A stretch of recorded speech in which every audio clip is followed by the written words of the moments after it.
किसी गांव में एक साधु रहा करता था। वह जब भी नाचता था तभी बारिश होती थी। इसीलिए गांव के लोगों को जब भी बारिश की जरूरत होती, वे लोग साधु के पास जाते और उनसे अनुरोध करते कि वह नाचे, और जब वह नाचने लगते तो बारिश जरूर होती थी। कुछ दिनों बाद 4 लड़के शहर से गांव में घूमने आए। जब उन्हें यह बात पता चली कि किसी साधु के नाचने से बारिश होती है तो उन्हें यकीन नहीं हुआ।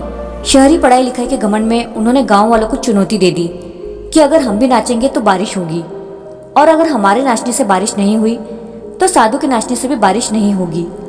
अगले दिन सुबह सुबह गांव वाले उन चारों लड़कों को लेकर साधु के कुटिया के पास पहुंचे। गांव वालों ने साधु को सारी बात बताई। फिर उन लड़कों ने नाचना शुरू किया। पहले लड़के ने नाचना शुरू किया। आधा घंटा बीत गया। फिर पहला लड़का थक कर बैठ गया, पर बादल नहीं दिखे।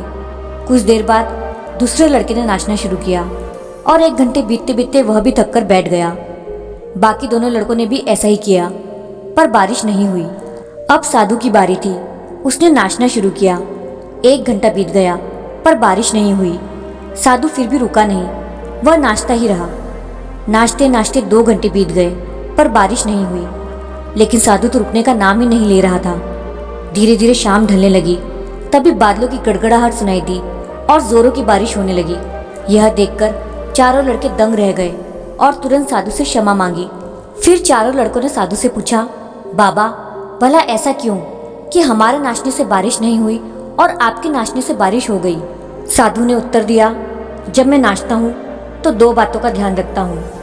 पहली बात तो मैं यह सोचता हूँ कि अगर मैं नाचूंगा तो बारिश को होना ही पड़ेगा, और दूसरी यह कि मैं तब तक नाचूंगा जब तक कि बारिश न हो जाए। दोस्तों, सफलता पाने वाले में यही गुण विद्यमान होता है। जिस कार्य को करते हैं उसमें उन्हें सफल होने का पूरा यकीन होता है, और वह तब तक उस कार्य को करते हैं जब तक कि उसमें सफल न हो जाए।